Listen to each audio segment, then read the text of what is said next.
엄마한테는 딱 3,000원이요? 그런데 장모한테는 BMW를 선물했다고요? 맞습니다. 믿기 어렵겠지만 실제로 일어난 일입니다. 평생 자식을 위해 헌신한 어머니에게 돼지 저금통에 든 3,000원을 주면서 장모에게는 6천만 원짜리 외제차를 선물한 아들이 있었습니다. 그게 말이 됩니까? 아무리 장모가 좋아도 그렇지 친어머니를 그렇게 대할 수가 있어요? 네, 저도 처음엔 그저 불효자식의 이야기인 줄만 알았습니다. 하지만 이 사연 뒤에는 상상을 초월하는 반전이 숨어 있었습니다. 30억 원짜리 집을 노린 치밀한 사기극, 위조된 서류, 그리고 한 노년 여성의 통쾌한 반격까지. 자, 지금부터 무슨 특별한 사연이 있었는지 지금 바로 시작해 보겠습니다. 구독과 좋아요 눌러주시면 복 받으실 거예요. 저는 김도순이라고 해요. 올해 69살입니다. 젊었을 땐 초등학교에서 아이들 가르치는 교사였어요. 35년을 근무하고 6년 전에 정년퇴직했죠. 지금은 김포 외곽에 있는 단독주택에서 혼자 살고 있습니다. 우리 남편 동규는 3년 전에 세상을 떠났어요. 은행에서 평생 일했던 성실한 사람이었습니다. 남편이 떠나고 나니 집이 참 넓더라고요. 80평짜리 단독주택이 혼자 살기엔 너무 컸죠. 하지만 이 집엔 우리 부부의 추억이 가득해서 떠날 수가 없었습니다. 요즘 김포 집값이 많이 올랐다고들 하더군요. 부동산 중개인이 한 번씩 전화해서 사모님, 집 파실 생각 없으세요? 지금 팔면 좋은 가격 받으실 텐데요 라고 해요. 근데 전 팔 생각이 없어요. 여기가 제 집이고 제 보금자리니까요. 아들 민수는 38살입니다. 결혼한 지 3년 됐죠. 며느리 서영이는 착한 애예요. 결혼 전엔 유치원 교사였는데 시집 온 뒤론 일을 안 한다더라고요. 뭐 요즘 젊은 부부들은 다들 그렇게 산다니까 제가 뭐라 할 순 없습니다. 크리스마스 아침이었어요. 저는 일찍 일어나서 집안을 청소했습니다. 오늘 민수 온다고 했지? 혼잣말을 하면서 거실 소파 쿠션을 털었습니다. 아들이 오는 날엔 늘 이렇게 집안을 반짝반짝하게 닦아놨거든요. 부엌에선 아들이 좋아하는 갈비찜을 푹 끓였어요. 냉장고엔 반찬도 가득 채워놨습니다. 민수가 먹고 가다가 싸갈 수 있게요. 요즘 젊은 부부들은 집에서 요리 잘 안 한다잖아요. 민수는 결혼하고 나서 자주 못 와요. 바쁘다고 하더라고요. 명절 때도 처가 먼저 가느라 우리 집엔 저녁 때나 오곤 했죠. 그래도 이해합니다. 며느리 부모님도 보고 싶으시겠죠. 근데 오늘은 크리스마스잖아요. 며느리랑 같이 온다길래 아침부터 들떴어요. 오후 2시쯤 됐을 때였습니다. 대문 밖에서 차 소리가 들렸어요. 왔나? 저는 앞치마를 벗고 현관문을 열었습니다. 그런데 문을 여는 순간 눈앞에 펼쳐진 광경에 저는 얼어붙고 말았어요. 대문 앞에 새하얀 BMW가 서 있었습니다. 그것도 보닛 위에 커다란 붉은 리본이 달려 있었죠. 마치 백화점 쇼윈도에 진열된 선물 상자처럼요. 차 옆엔 배달 직원으로 보이는 사람이 서 있었고요. 저게 뭐야? 그때 골목 안쪽에서 민수차가 들어왔습니다. 민수가 운전석에서 내리고 조수석에선 며느리 서영이가, 뒷좌석에선 서영이 어머니 정숙 씨가 내렸어요. 어머니, 저희 왔어요. 민수가 손을 흔들며 환하게 웃었습니다. 그러고는 배달 직원한테 다가가더니 서류에 뭔가 서명을 했어요. 배달 직원이 차 키를 건네주고 떠났습니다. 저는 그 자리에 멍하니 서 있었어요. 민수는 제 쪽을 잠깐 보더니 바로 장모 정숙 씨한테로 갔습니다. 장모님, 메리 크리스마스? 그러면서 차 열쇠를 정숙 씨 손에 쥐어줬어요. 이게 뭐니, 민수야? 정숙 씨가 물었습니다. 근데 그 표정을 보니까 이미 다 알고 있는 것 같았어요. 놀란 척하는 연기였죠. BMW 520i예요. 장모님 드리는 크리스마스 선물입니다. 서영이가 어머니 차 오래됐다고 그러더라고요. 민수의 목소리엔 자랑스러움이 가득했습니다. 정숙 씨는 입을 손으로 가렸어요. 아이고, 민수야. 이렇게까지 해야 했니? 우리 사위가 너무 착해서 어떡해. 그러면서도 차 쪽으로 성큼성큼 걸어갔죠. 민수는 정숙 씨 손을 잡고 차 문을 열어줬습니다. 여기 앉아보세요. 가죽 시트가 정말 부드럽거든요. 어머, 정말 좋네. 정숙 씨가 운전석에 앉더니 이것저것 만져봤어요. 민수는 그 옆에서 설명을 늘어놨습니다. 이게 최신 내비게이션이고요. 여기는 시트 온도 조절이고요. 저는 현관 앞에 그대로 서서 그 광경을 지켜봤습니다. 마음 한편이 텅 비는 느낌이었어요. 6천만 원짜리 차를 선물로 주다니요. 우리 민수가 언제 그렇게 돈이 많아졌을까요? 엄마, 왜 거기 서 있어요? 서영이가 제 쪽을 보며 말했습니다. 그제야 민수도 고개를 돌렸죠. 아, 엄마. 추운데 들어가요. 민수의 말투가 참 가볍더라고요. 마치 우연히 길에서 만난 동네 아주머니한테 하는 인사 같았어요. 그래, 들어가자. 저는 억지로 웃으며 집 안으로 돌아왔습니다. 거실 소파에 자리를 잡고 앉았어요. 정숙 씨는 명품 가방을 소파 옆에 내려놓더니 집안을 둘러봤습니다. 역시 단독주택은 달라요. 이렇게 넓고 좋은데 사돈어른 혼자 사시기 아까워요. 정숙 씨가 웃으며 말했습니다. 저는 뭐라고 대답해야 할지 몰랐어요. 그냥 미소만 지었죠. 그래도 익숙해서요. 우리 남편이랑 여기서 오래 살았거든요. 그러셨구나. 남편분 돌아가신 지 좀 되셨죠? 3년 전입니다. 아이고, 그럼 혼자 계신 지도 꽤 되셨네요. 정숙 씨는 동정하는 듯한 표정을 지었어요. 근데 그 눈빛을 보니 왠지 제 상황을 파악하려는 것 같았습니다. 괜찮아요. 교직원 연금도 나오고 민수가 가끔 오니까요. 아, 연금 받으시는구나. 그래도 혼자 계시면 외로우실 텐데요. 정숙 씨가 계속 물어봤어요. 제 형편이 어떤지, 건강은 어떤지, 병원은 다니는지. 저는 부엌으로 가서 갈비찜을 꺼냈습니다. 아침부터 정성껏 만든 음식이었죠. 식탁에 올리자 민수가 눈을 반짝였어요. 우와, 엄마가 만든 갈비찜이다. 우리 아들이 먹고 싶다길래 아침부터 준비했지. 역시 엄마 손맛은 최고예요. 민수는 기뻐했지만 정작 식사 중엔 계속 정숙 씨하고만 얘기했습니다. 회사 이야기, 동네 이야기, 요즘 경기 이야기. 저는 그저 반찬을 더 가져다 주고 물을 따라주는 역할이었어요. 식사가 끝나고 커피를 마실 때였습니다. 민수가 주머니에서 작은 상자를 꺼냈어요. 엄마, 이거 크리스마스 선물이에요. 상자는 손바닥만 했습니다. 저는 기대하는 마음으로 상자를 열었어요. 안에는 분홍색 돼지 모양 저금통이 들어 있었습니다. 플라스틱으로 만든 어린아이 용돈 모으라고 주는 그런 저금통이었어요. 순간 숨이 막혔습니다. 이게 뭐니? 엄마는 평생 절약하시면서 사셨잖아요.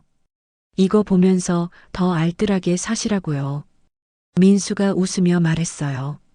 저금통을 흔들어 보니 동전 몇 개 부딪히는 소리가 났습니다. 안에 뭐 들었어? 3,000원 넣어뒀어요. 시작은 작게 하는 거잖아요. 3,000원. 제 손이 떨렸어요. 그 작은 저금통이 천근만근처럼 무겁게 느껴졌습니다. 장모님한테는 6천만 원짜리 자동차를 선물하면서 친어머니한테는 3,000원짜리 돼지저금통이라니요. 가슴이 무너져 내렸습니다. 눈앞이 아득해졌어요. 평생 이 아이를 키우느라 제 인생을 다 바쳤는데 결국 제 가치는 3,000원에 불과한 건가요? 목이 메었습니다. 눈물이 핑 돌았지만 참았어요. 며느리 앞에서, 사돈 앞에서 눈물을 보일 순 없었습니다. 고마워, 민수야. 겨우 입을 열어 말했습니다. 목소리가 떨렸지만 웃으려고 애썼어요. 별거 아니지만 엄마 마음에 들었으면 좋겠어요. 민수는 아무렇지도 않게 말했습니다. 제 표정을 살피지도 않았어요. 정숙 씨가 거들었습니다. 사돈 어른은 검소하시니까 그런 선물이 딱 어울리시네요. 그 말을 듣는 순간 가슴에 비수가 꽂히는 것 같았어요. 검소한 게 죄인가요? 평생 알뜰하게 살았다고 이렇게 무시당해야 하나요? 저는 저금통을 식탁 위에 내려놨습니다. 손이 부르르 떨렸습니다. 커피 더 드실래요? 겨우 그 말을 꺼내며 자리에서 일어났어요. 부엌으로 가서 찬물을 마셨습니다.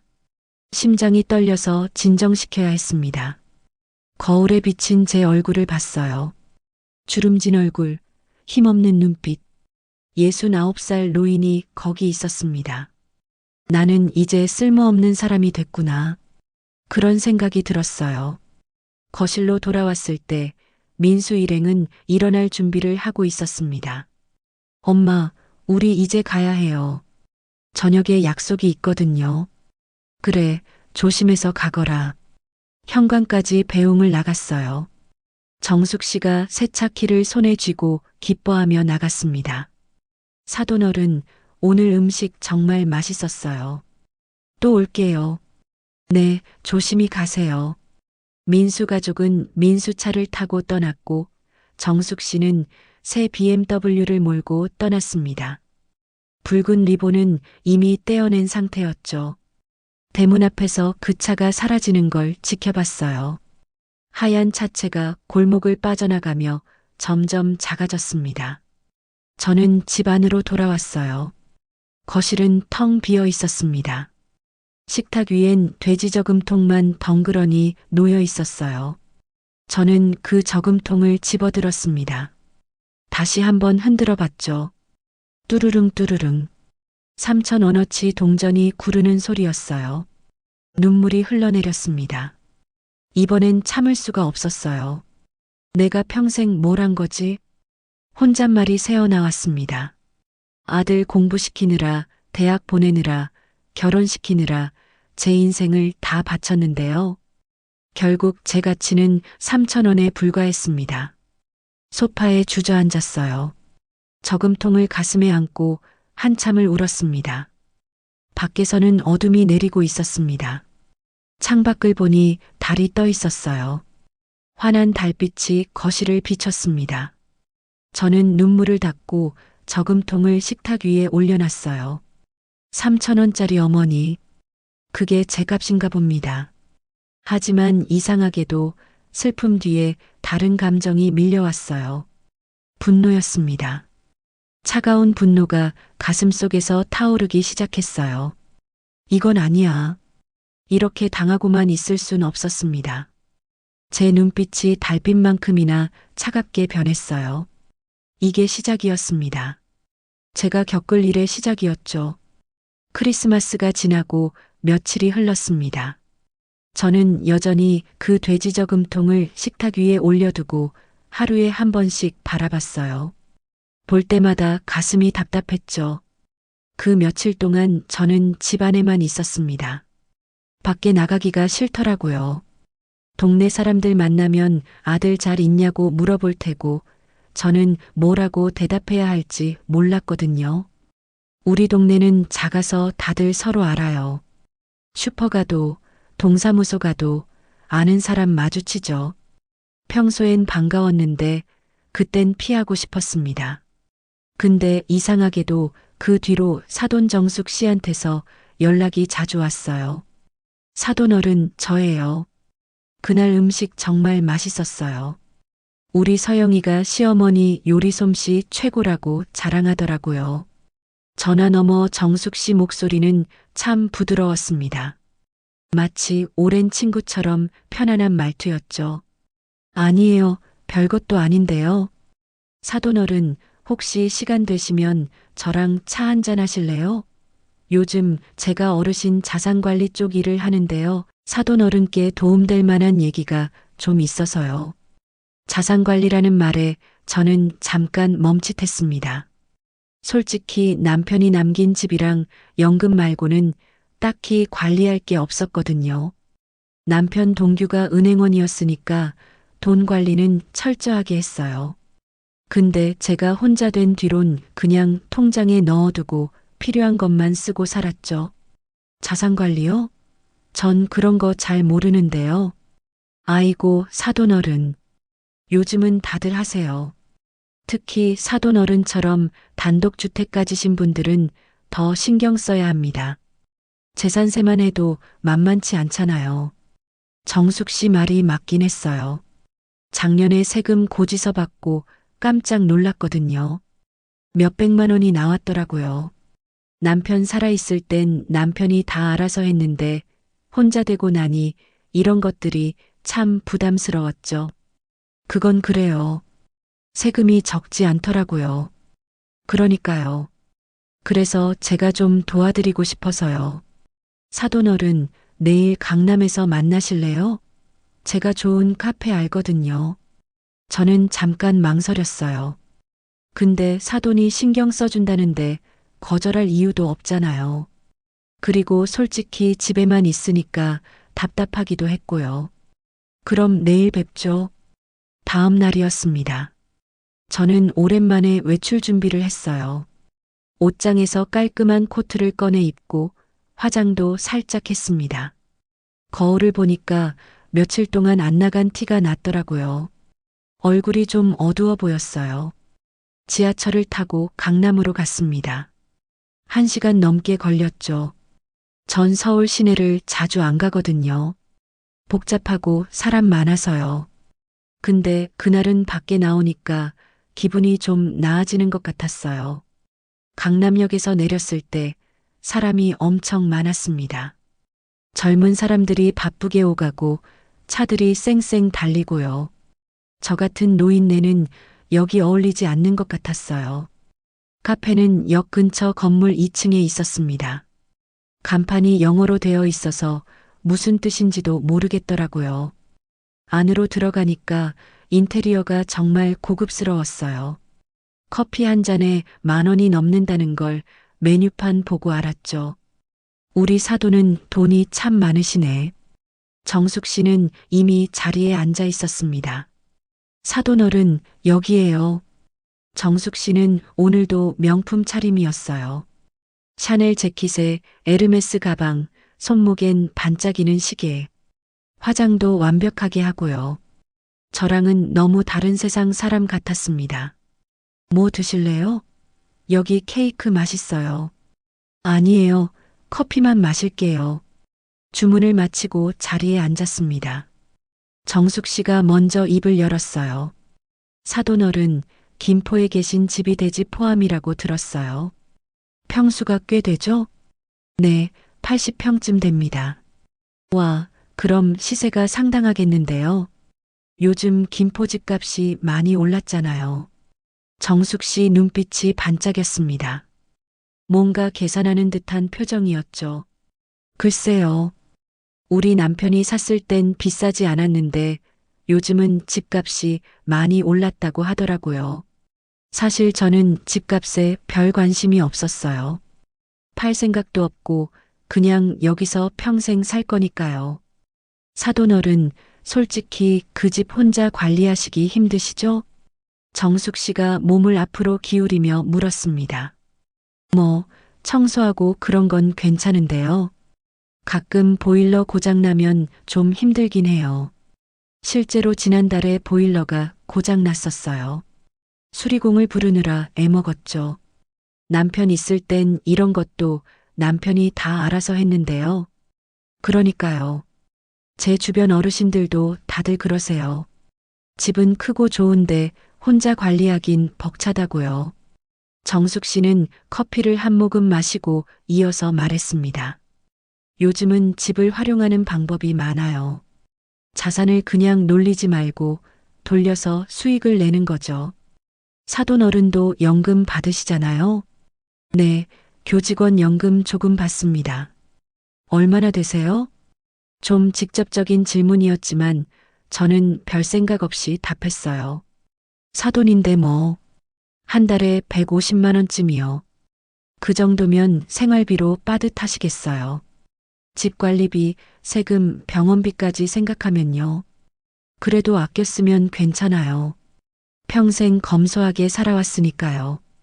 외식도 안 하고, 옷도 안 사고, 그냥 집에서 밥 해먹고 살면 150만 원으로도 충분했어요.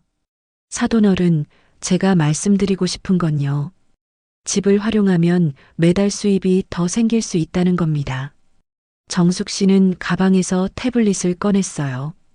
화면엔 그래프랑 숫자가 가득했죠. 이게 뭐예요? 제가 하는 일이 노년층 자산관리 컨설팅이거든요. 특히 부동산 활용 쪽에서요. 정숙 씨가 화면을 넘기며 설명했습니다. 뭐 복잡한 용어들이 많이 나왔는데 솔직히 잘 이해가 안 됐어요. 사돈어른 같은 경우 집을 신탁하시면 매달 수익이 나옵니다. 집은 그대로 사돈어른 명의고요. 그냥 투자처에서 활용하는 거죠. 신탁이요? 제 목소리가 살짝 높아졌습니다. 왠지 불안한 느낌이 들었거든요. 아이고, 사돈어른. 겁먹지 마세요. 요즘 많이 하는 거예요. 집은 그대로 사돈어른 거고 그냥 신용을 보증하는 겁니다. 그게 안전한 거예요? 물론이죠. 제가 다루는 곳은 다 정식 금융권이에요. 걱정 마세요. 정숙 씨는 자신 있게 말했어요. 근데 제 마음 한편엔 여전히 의구심이 남았습니다. 남편 동규가 살아 있었으면 이런 거 상의했을 텐데요. 전 그냥 지금처럼 사는 게 편한데요. 사돈어른 생각해 보세요. 지금 150만 원 받으시는데 여기서 100만 원이 더 생긴다면요? 병원도 더 자주 다니시고 좋잖아요. 그러면서 정숙 씨가 목소리를 낮췄습니다. 그리고 솔직히 우리 민수도 요즘 좀 힘들어 하거든요. 민수가요? 제 귀가 번쩍 뛰었어요. 아들 이야기만 나오면 그래요. 네. 요즘 경기가 안 좋잖아요. 회사 사정도 그렇고요. 우리 아들이 힘들어해요? 가슴이 철렁했습니다. 민수가 힘들다니요. 좀 그래요. 대출도 좀 있고요. 그래서 제가 도와주고 있거든요. 정숙 씨 말에 제 가슴이 더 내려앉았어요. 아들이 돈 때문에 고생한다니요. 그래서 저한테는 3천 원짜리 저금통만 준 건가요? 민수가 얼마나 힘들어해요? 사돈 어른이 걱정하실 필요는 없어요. 제가 다 알아서 할게요. 정숙 씨가 제 손을 덥석 잡았습니다. 그래서 사돈 어른 집도 활용하면 민수 부담도 줄어들고 사돈 어른도 여유 생기고 일석이조잖아요. 정숙 씨 말이 그럴듯하게 들렸어요. 민수를 도와줄 수 있다면 해야 하는 거 아닌가요? 제가 좀 생각해 볼게요. 네, 천천히 생각하세요. 근데 사돈어른, 이런 기회는 자주 오지 않아요. 금리도 지금이 좋고요. 그날 카페를 나왔을 때 정숙 씨가 말했습니다. 사돈어른, 혹시 시간 되세요? 제가 자료를 집에 놔두고 왔는데 사돈어른 댁에 가서 보여드려도 될까요? 어차피 김포 방향이라서요. 그러세요. 저는 별 생각 없이 동의했어요. 집으로 돌아오는 길 정숙 씨는 본인 차를 몰고 따라왔습니다. 그새 BMW요. 집에 도착해서 거실에 앉았어요. 정숙 씨는 가방에서 서류들을 꺼냈습니다. 여러 가지 투자 상품 안내서, 수익률표, 계약서, 양식 같은 거였어요. 이게 제가 말씀드린 상품이고요. 이건 수익 구조고요. 정숙 씨가 한참 설명했습니다. 솔직히 저는 잘 이해가 안 됐어요. 근데 정숙 씨가 워낙 자신 있게 설명하니까 그런가 보다 싶었죠. 사돈어른 천천히 보시고 연락 주세요. 궁금한 거 있으면 언제든 전화하시고요. 정숙 씨는 차 한잔하고 일어났습니다. 그럼 저 이만 갈게요. 오늘 좋은 시간 되셨죠? 네, 고마워요. 정숙 씨를 배웅하고 문을 닫았어요. 거실로 돌아와 보니 정숙 씨가 보여준 서류들이 식탁 위에 놓여 있었습니다. 저는 그걸 하나하나 읽어봤어요. 근데 전문 용어가 많아서 이해하기 어려웠죠. 민수가 정말 힘들까? 그 생각만 계속 맴돌았습니다. 이틀이 지났어요. 집안을 청소하다가 거실 소파 구석에서 뭔가 딱딱한 게 손에 잡혔습니다. 이게 뭐지? 소파 쿠션 사이에 가방이 끼어 있었어요. 루이비통 로고가 선명한 정숙 씨 가방이었죠. 아이고, 깜빡하고 두고 가셨네. 그날 정숙 씨가 집에 왔을 때 가방을 여기 놔두고 간 모양입니다. 저는 가방을 들어 올렸어요. 제법 무거웠어요. 전화로 알려드려야겠다. 가방을 식탁 위에 올려놨습니다. 근데 가방 입구가 살짝 열려 있었어요. 안에서 서류 모서리가 삐죽 튀어나와 있었습니다. 정리해서 드려야지. 저는 가방을 열었어요. 그 순간 제 인생이 바뀌기 시작했습니다. 가방을 열었을 때 안엔 화장품, 지갑, 그리고 서류 파일이 들어 있었습니다. 서류가 구겨질까봐 꺼내려는데 파일 표지에 적힌 글씨가 눈에 들어왔어요. 김도순 위임장 인감 첨부. 제 이름이었습니다. 손이 얼어붙었죠. 파일을 열자 부동산 위임장이라는 제목과 함께 제 이름, 그리고 제 도장이 선명하게 찍혀 있었어요. 대리인 란엔 이정숙이라고 적혀 있었습니다. 위임 내용은 충격적이었어요. 제 집에 대한 매매, 담보 설정, 임대차 계약 등 모든 법률 행위를 이정숙에게 위임한다는 거였죠. 하지만 저는 그런 서류에 도장을 찍은 적이 없었습니다. 다음 장을 넘기자 부동산 감정평가서가 나왔어요. 우리 집 감정가가 30억 5천만 원이라고 적혀 있었습니다. 남편 동규가 평생 모아서 산 집이요. 그 다음 서류는 더 충격적이었어요. 담보대출 신청서였습니다. 신청인은 박민수, 연대보증인은 김도순, 담보물은 우리 집, 대출 금액은 20억 원. 제 아들이 제 집을 담보로 20억을 빌리려고 했던 겁니다. 마지막 서류는 투자 계약서였어요. 이정숙이 제 집을 신탁받아서 투자한다는 내용이었죠. 이 여자가 날 팔아넘기려고 했구나. 저는 떨리는 손으로 민수한테 전화를 걸었습니다. 엄마, 왜? 민수 목소리는 무심했어요. 너 우리 집 담보로 대출 받으려고 했어? 침묵이 흘렀습니다. 그게 엄마. 지금 통화하기 힘들어. 지금 당장 말해. 사람들 다 쳐다봐. 나중에 전화할게. 뚜뚜뚜. 전화가 끊어졌습니다. 저는 심호흡을 하고 다시 서류를 살폈어요. 위임장 날짜는 한 달 전이었습니다. 그때 전 독감으로 집에만 있었죠. 외출한 적이 없었어요. 인감 도장은 남편 사진 옆 잠긴 서랍에 보관하고 있었습니다. 작년 추석 때 민수가 서랍을 뒤지던 모습이 떠올랐어요. 서랍을 확인하니 열쇠 구멍에 작은 흠집이 있었습니다. 그때 열쇠를 복사했던 거죠. 코트를 걸치고 동사무소로 갔습니다. 민원실 직원이 컴퓨터를 확인해 줬어요. 최근 석 달 동안 제 인감증명서가 3번 발급됐다고 했습니다.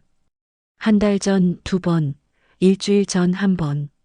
그중 2건은 대리인 발급이었고 대리인은 박민수와 이정숙이었어요. 제 예상이 맞았습니다. 정숙 씨가 위조한 위임장으로 제 인감증명서를 발급받아서 제 집을 담보로 잡으려 했던 겁니다. 집으로 돌아와 서류를 펼쳐놓고 핸드폰으로 하나하나 사진을 찍었어요. 위임장, 감정평가서, 대출 신청서, 투자계약서. 모든 걸 증거로 남겼습니다. 사진을 다 찍고 나니 민수한테서 전화가 왔어요. 엄마, 아까는 미안해. 우리 집 담보로 돈 빌리려고 한 거 맞지? 엄마, 오해야. 장모님이 엄마 도와주려고. 도와준다는 게 내 집 담보로 20억 빌리는 거였어? 엄마는 우리가 얼마나 힘든지 몰라. 장모님이 좋은 방법 알려주셔서. 좋은 방법이 사기였구나. 저는 전화를 끊어버렸습니다. 창밖으론 눈이 내리기 시작했어요. 하얀 눈송이가 조용히 떨어지고 있었습니다. 더 이상 당하고만 있을 순 없었어요. 평생 조용히 살았지만 이제는 싸워야 했습니다. 제 집을, 제 재산을, 제 인생을 지켜야 했어요. 남편 동규의 친구인 최윤호 변호사님이 떠올랐습니다. 서랍에서 명함첩을 꺼내 명함을 찾았어요. 내일 당장 전화해야겠다고 생각했습니다. 그날 밤 잠을 이룰 수가 없었어요. 정숙 씨의 부드러운 미소, 친절한 말투가 다 거짓이었다는 게 믿기지 않았습니다. 민수가 3,000원짜리 저금통을 건네던 모습도 떠올랐죠. 창밖에 눈은 계속 내렸습니다. 세상이 하얗게 덮여가고 있었어요. 하지만 제 마음속은 더 이상 차갑지 않았습니다. 뜨거운 분노가, 단단한 결심이 타오르고 있었어요. 이제 게임이 시작됐습니다. 다음 날 아침 저는 일찍 일어나서 최윤호 변호사님께 전화를 걸었습니다. 변호사님, 저 김도순입니다. 동규 아내요. 아, 사모님. 오랜만입니다. 무슨 일이세요? 급하게 상담 좀 받고 싶은데요. 시간 되실까요? 최 변호사님은 흔쾌히 오늘 오후에 사무실로 오라고 했어요. 그 전에 먼저 할 일이 있었습니다. 김포시청 부동산과에 가서 제 집 등록 현황을 확인하는 거였죠. 시청은 집에서 버스로 30분 거리였어요. 부동산과 민원실에 들어서자 젊은 여직원이 맞이했습니다. 어떻게 오셨어요? 제 명의 부동산 열람 기록 좀 확인하고 싶어요. 신분증을 제출하고 기다렸습니다. 직원이 컴퓨터를 두드리더니 프린트를 해줬어요. 종이를 받아보는 순간 온몸에 소름이 돋았습니다. 최근 석 달 동안 제 집 등기부등본이 5번이나 열람됐더라고요. 열람인은 위임자 김도순, 대리 박민수로 되어 있었습니다. 이 열람 기록 어떤 용도로 쓰이는 건가요? 보통 대출이나 매매 준비할 때 많이 보시죠. 직원의 말에 가슴이 철렁했어요. 민수가 정말 제 집을 팔거나 담보로 잡으려고 준비했던 겁니다. 더 충격적인 건 제 집 소유권에 가등기 신청이 들어와 있다는 거였어요. 신청인은 이정숙, 날짜는 2주 전이었습니다. 이 가등기는 뭔가요? 소유권 이전 청구권을 미리 확보해 두는 거예요. 나중에 정식으로 명의 이전할 때 우선권을 갖게 되죠. 제 허락도 없이 제 집에 가등기가 들어가 있었던 겁니다. 이거 취소할 수 있나요? 소유자 본인이 직접 신청하시면 됩니다. 다만 법적 문제가 있을 수 있으니 변호사와 상담하시는 게 좋아요. 서류를 모두 발급받아 들고 시청을 나왔습니다. 오후에 서울 서초동에 있는 최윤호 변호사 사무실을 찾아갔어요. 남편 동규가 생전에 법률 문제로 자주 의논하던 분이었죠. 사모님, 무슨 일이신지 말씀해 보세요. 저는 가방에서 서류들을 꺼냈습니다. 정숙 씨 가방에서 나온 위조 위임장, 감정평가서, 대출 신청서, 그리고 오늘 시청에서 받은 등기부등본과 가등기 서류까지요. 최 변호사님은 서류를 하나하나 살펴보더니 심각한 표정을 지었어요. 사모님, 이건 명백한 사문서 위조입니다. 형법 제231조 위반이에요. 게다가 사기죄로도 고소할 수 있고요. 정말요? 네. 사모님 도장을 무단으로 사용해서 위임장을 만들었고 그걸로 인감증명서까지 발급받았잖아요. 이건 중범죄예요. 최 변호사님은 계속 설명했습니다. 이정숙 씨가 한 행위는 사문서 위조, 사기, 횡령 미수 등 여러 죄목에 해당한다고요. 그런데 사모님, 아드님도 공범 아닙니까? 네, 그래요. 가슴이 아팠습니다. 제 아들이 범죄자가 될 수도 있다는 게요. 제 조언은 이렇습니다. 일단 증거를 더 확보하세요. 통화 내용, 만남, 모든 걸 기록하세요. 그 다음에 경찰에 고소하는 게 좋겠어요. 최 변호사님은 작은 녹음기를 꺼내주셨어요. 이거 쓰세요. 요즘 녹음기는 작아서 가방에 넣어도 잘 녹음돼요. 고맙습니다, 변호사님. 사무실을 나오며 저는 결심했습니다. 증거를 모으자. 정숙 씨의 진짜 속셈을 낱낱이 밝혀내자. 집으로 돌아와서 녹음기 사용법을 익혔어요. 생각보다 간단했습니다. 버튼만 누르면 됐죠. 평생 조용히 살았던 교사 출신 노년 여성이 이제는 증거를 수집하는 탐정이 된 기분이었어요. 창밖엔 어둠이 내리고 있었습니다. 하지만 제 눈빛은 그 어느 때보다 또렷했어요. 게임의 규칙이 바뀌었습니다. 이제부터는 제가 주도권을 쥐는 겁니다. 사흘이 지났어요. 그동안 저는 집에서 조용히 지냈습니다. 정숙 씨한테 연락하지도 민수한테 전화하지도 않았어요. 상대방이 먼저 움직이길 기다렸죠. 그리고 예상대로 정숙 씨한테서 전화가 왔습니다. 사돈어른, 요즘 어떻게 지내세요? 연락이 없으셔서 걱정했어요. 목소리는 여전히 부드러웠어요. 마치 아무 일도 없었던 것처럼요. 아, 그냥 집에 있었어요. 사돈어른, 혹시 시간 되시면 오늘 저녁에 차 한잔 하실래요? 좋은 제안이 있어서요. 좋은 제안이라니. 또 무슨 속셈일까요? 그래요, 뵙죠. 저는 흔쾌히 응했습니다. 가방 안에 녹음기를 넣고 배터리를 확인했어요. 강남의 고급 카페에서 만나기로 했습니다. 지난번에 갔던 그곳이었죠. 카페에 도착하자 정숙 씨가 환하게 웃으며 손을 흔들었어요. 사돈어른, 여기요. 자리에 앉자마자 정숙 씨가 태블릿을 꺼냈습니다. 뭔가 준비를 단단히 해온 모양이었어요. 사돈어른, 지난번에 말씀드린 투자건 기억하시죠? 네, 기억해요. 제가 정말 좋은 조건을 가져왔어요. 사돈어른 댁을 제 회사 명의로 신탁하시면요. 매달 200만 원씩 수익금이 나와요. 정숙 씨는 화면을 보여주며 설명했습니다. 복잡한 그래프와 숫자들이었죠. 회사 명의로요? 네, 그래야 투자가 가능하거든요. 물론 실제 소유권은 사돈어른 거예요. 서류상으로만 저희 회사로 옮기는 거죠. 거짓말이었습니다. 제가 본 서류엔 완전히 명의를 이전한다고 되어 있었거든요. 저는 모르는 척 고개를 끄덕였어요. 그런데 우리 민수가 그럴 능력이 있을까 모르겠네요. 관리를 잘할 수 있을까요? 물론이죠. 제가 다 도와드릴게요. 민수는 그냥 서류에 사인만 하면 돼요. 정숙 씨는 자신만만했습니다. 저는 가방 안에서 녹음기 버튼을 살짝 눌렀어요. 빨간 불이 들어오는 게 손끝으로 느껴졌습니다. 근데 사돈, 혹시 제가 거절하면 어떻게 되나요?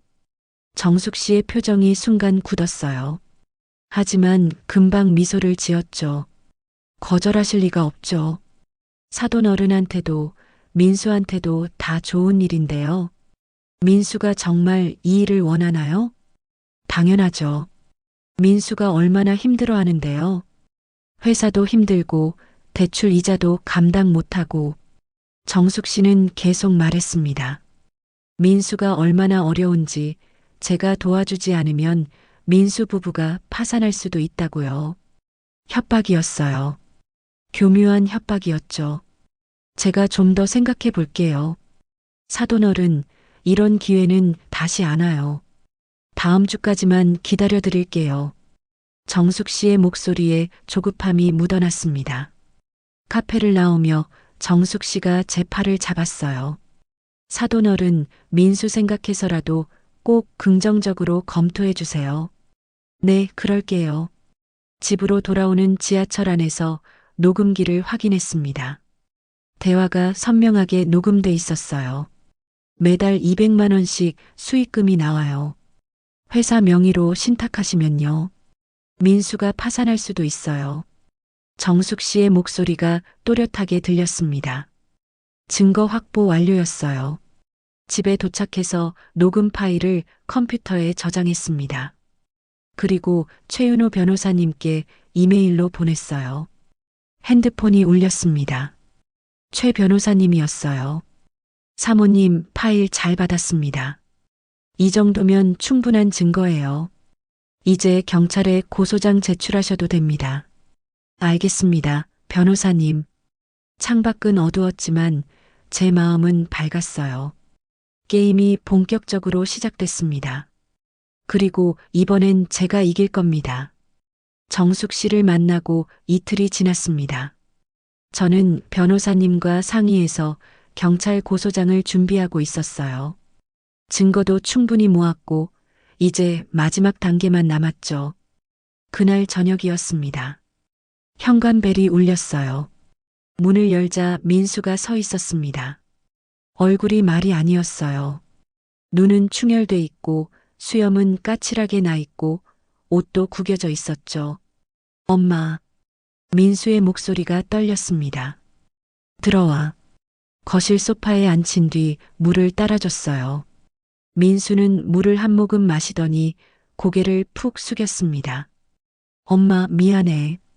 뭐가? 다 미안해. 민수가 울기 시작했어요. 38살 어른이 어린애처럼 울었습니다. 저는 아무 말 없이 지켜봤어요. 가슴이 아팠지만 감정을 드러낼 순 없었습니다. 한참 만에 민수가 입을 열었어요. 엄마, 사실은 회사에서 구조조정 당했어. 언제? 6개월 전에. 6개월이나 숨기고 있었던 겁니다. 그동안 뭐 했니? 이력서 넣고 면접 보고. 근데 다 떨어졌어. 나이도 있고 경력도 애매하고. 민수는 계속 말했습니다. 실업급여로 버티다가 그것도 끝나고 생활비가 없어서 카드 돌려막기를 했다고요.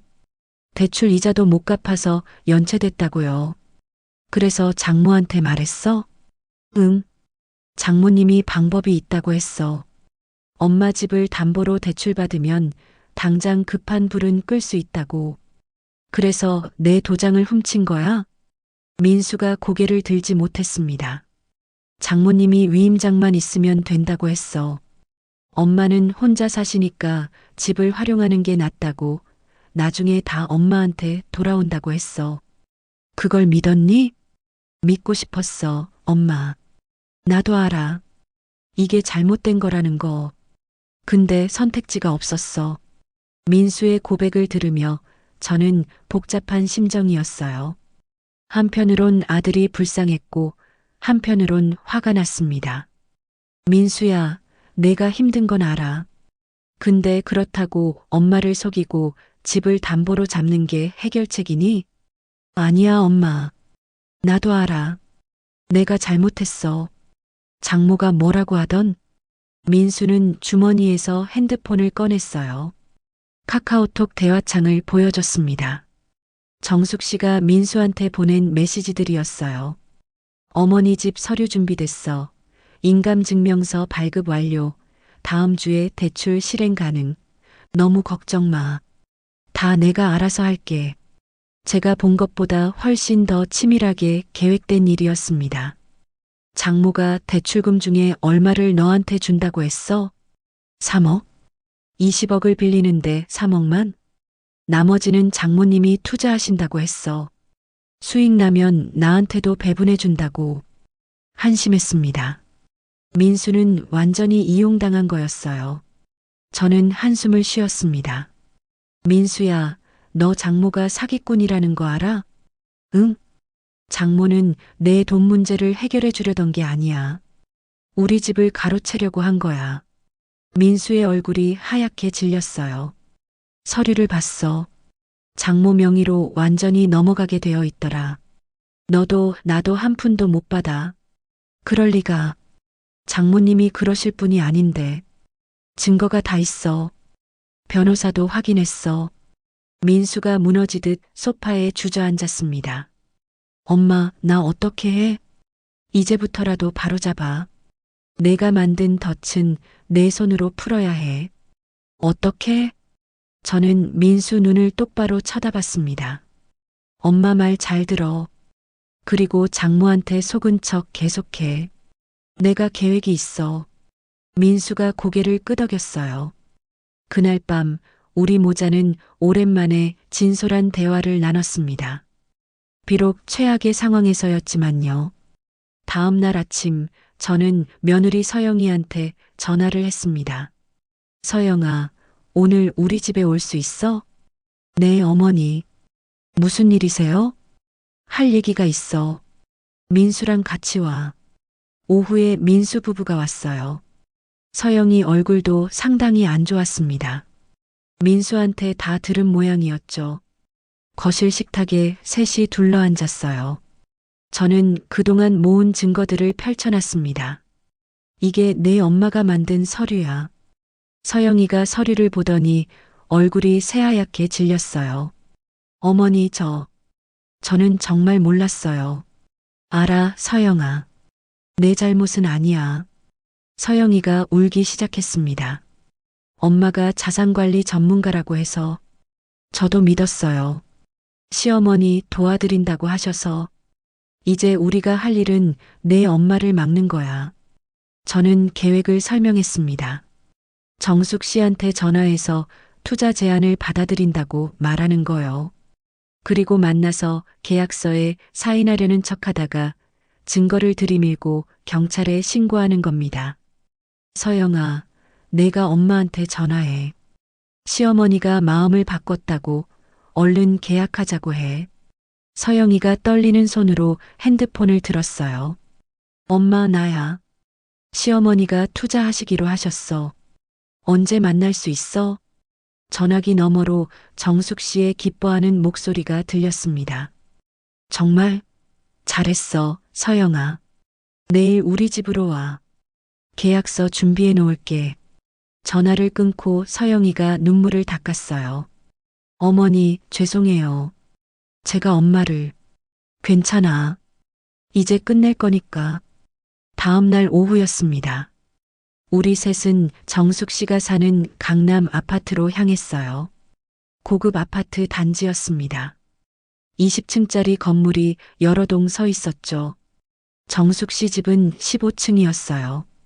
초인종을 누르자 정숙 씨가 환하게 웃으며 문을 열었습니다. 어머, 사돈어른. 어서 오세요. 거실은 화려하게 꾸며져 있었어요. 명품 가구들과 비싼 그림들이 가득했습니다. 다 사기쳐서 모은 돈으로 산 거겠죠. 앉으세요. 차 드릴게요.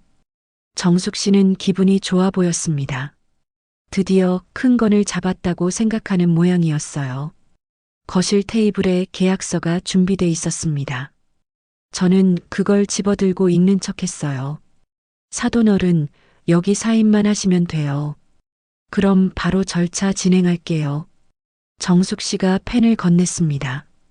저는 펜을 받아들고 잠시 망설이는 척했어요. 그리고 천천히 입을 열었습니다. 정숙 씨, 한 가지 궁금한 게 있는데요.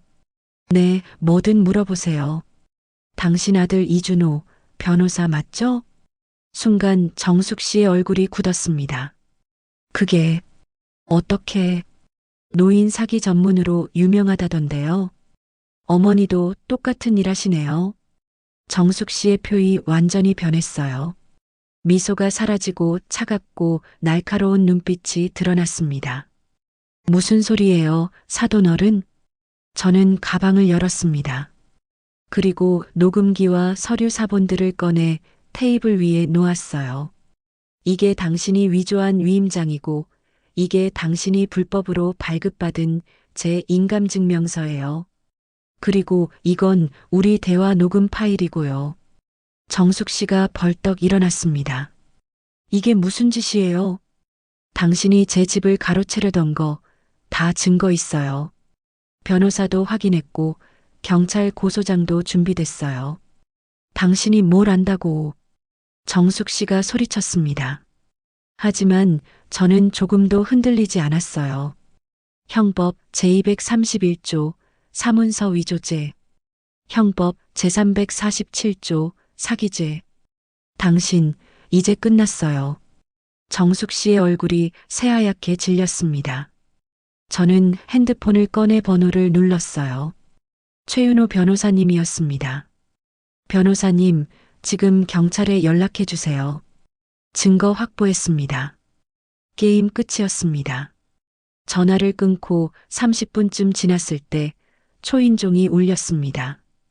경찰이었어요. 김포경찰서 경제범죄수사팀 이태호 경감과 형사 2명이 왔습니다. 김도순 씨 맞으시죠? 신고 접수받고 왔습니다. 저는 준비해온 서류들을 모두 경찰에게 건넸어요. 위조된 위임장, 인감증명서 발급 기록, 부동산 등기부등본, 녹음 파일까지요. 이태호 경감이 서류를 확인하더니 정숙 씨를 바라봤습니다. 이정숙 씨 맞으시죠? 사문서 위조 및 사기 혐의로 동행해야겠습니다. 정숙 씨는 끝까지 발버둥 쳤어요. 이건 오해예요. 사돈 어른이 동의하신 거라고요. 증거가 다 있습니다. 조용히 협조해 주십시오. 경찰이 정숙 씨에게 수갑을 채웠습니다. 그 순간 정숙 씨가 저를 노려봤어요. 눈빛에 도끼가 서려 있었죠. 이 늙은이가 감히. 하지만 저는 조금도 흔들리지 않았습니다. 평생 조용히 살았던 교사 출신 노인네가 아니었어요. 제 권리를 지키는 당당한 사람이었죠. 경찰이 정숙 씨를 데리고 나갔습니다. 그 화려했던 명품 옷차림도 교양 있던 말투도 다 가면이었던 겁니다. 서영이가 소파에 주저앉아 울었어요. 어머니, 정말 죄송해요. 서영아, 내 잘못은 아니야. 내 엄마가 잘못한 거지. 며칠 후 경찰서에서 연락이 왔습니다. 조사 결과 정숙 씨는 전문 사기꾼이었어요. 저 말고도 다른 피해자가 7명이나 더 있었습니다. 모두 혼자 사는 노인들이었죠. 수법은 똑같았어요. 며느리나 사위를 통해 접근하고 자산 관리를 명목으로 신뢰를 쌓고 결국 집이나 재산을 가로채는 거였습니다. 정숙 씨가 그동안 가로챈 재산이 총 100억 원이 넘었다고 해요. 그 돈으로 강남 아파트에 살고 명품으로 치장하고 부자인 척했던 겁니다. 아들 이준호도 공범으로 밝혀져 함께 구속됐어요. 변호사 자격증을 이용해서 서류를 위조하고 법적 조언을 해줬다고 하더군요. 민수도 경찰 조사를 받았습니다. 다행히 민수는 정숙 씨한테 속은 피해자로 인정받았어요. 물론 제 도장을 무단으로 사용한 건 잘못이지만 강요에 의한 것으로 판단됐죠. 검찰은 민수한테 집행유예를 구형했습니다. 제가 탄원서를 써준 덕분이었어요. 재판은 석 달 후에 열렸습니다. 법정에서 정숙 씨를 다시 봤어요. 명품 옷 대신 죄수복을 입은 모습이었습니다. 그 당당하던 태도는 온데간데 없었죠. 판사가 판결문을 읽었습니다. 피고인 이정숙은 사문서 위조, 사기, 횡령 등의 죄로 징역 7년을 선고한다. 정숙 씨가 법정을 나가며 저를 쳐다봤어요. 하지만 이번엔 도끼가 아니라 체념이 서려 있었습니다. 재판이 끝나고 법원을 나왔을 때 민수와 서영이가 기다리고 있었어요. 엄마 고생하셨어요. 이제 끝났다. 우리는 집으로 돌아왔습니다. 오랜만에 셋이 함께 식탁에 앉아 밥을 먹었어요. 민수야, 이제 어떻게 할 거니? 새로 일자리 알아보고 있어요. 이번엔 제대로 하려고요. 서영아, 너는? 저도 다시 유치원 선생님 하려고요. 면접 봤는데 합격했어요. 젊은 부부가 다시 시작하려는 모습이 기특했습니다. 며칠 후 저는 변호사 사무실을 찾아갔어요. 변호사님, 제가 결정한 게 있어요. 말씀하세요, 사모님. 제 집 일부를 사회복지재단에 기부하려고 해요. 최윤호 변호사님이 놀란 표정을 지었습니다. 사모님, 그건 혼자 살기엔 너무 큰 집이에요. 그리고 이번 일을 겪으면서 깨달았어요. 재산은 지키는 것도 중요하지만 의미 있게 쓰는 게 더 중요하다는 거요. 저는 집 일부를 팔아서 5억 원을 노인복지재단에 기부하기로 했습니다. 혼자 사는 어르신들을 위한 법률 지원 사업에 쓰인다고 했어요. 남은 집에서 저는 계속 살기로 했어요. 민수한테 물려줄 생각도 당분간은 접었습니다. 아직은 제가 지킬 겁니다. 크리스마스가 다시 왔습니다. 1년 전 그날, 민수가 3,000원짜리 돼지저금통을 줬던 그날이요. 올해는 민수가 꽃다발을 들고 왔어요. 엄마, 메리 크리스마스? 고맙다, 민수야. 그리고 작은 봉투를 하나 더 건넸습니다. 이건 뭐니? 엄마가 써주신 탄원서 덕분에 집행유예 받았어요. 감사의 마음을 담았어요. 봉투 안엔 100만 원이 들어 있었어요. 민수가 새 직장에서 첫 월급 받아서 모은 돈이라고 했습니다. 많은 돈은 아니었어요. 하지만 그 마음이 고마웠습니다. 저는 그 돈을 받지 않았어요. 대신 민수 손을 잡아줬죠. 민수야, 엄마는 내 돈이 필요한 게 아니야. 내가 바르게 사는 모습이 보고 싶은 거야. 알아요, 엄마. 이제 제대로 살게요.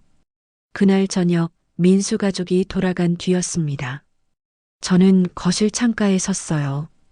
1년 전처럼 밤하늘을 바라봤죠. 작년엔 붉은 리본이 달린 BMW가 보였었어요. 그리고 손엔 3,000원짜리 돼지저금통이 들려 있었죠. 올해는 아무것도 없었습니다. 하지만 제 마음은 가득 차 있었어요. 식탁 위에 그 돼지저금통이 여전히 놓여 있었습니다. 저는 그걸 집어들고 손녀한테 줄 거라고 생각했어요. 이건 단돈 3,000원이지만 할머니한텐 가장 값진 교훈이야. 사람의 가치는 돈으로 매길 수 없다는 거. 창밖엔 눈이 내리고 있었습니다. 하얀 눈송이가 조용히 세상을 덮어가고 있었죠. 제 마음속엔 더 이상 분노도 슬픔도 없었습니다. 평온한 미소만이 남아 있었어요. 싸움은 끝났습니다. 그리고 저는 이겼어요.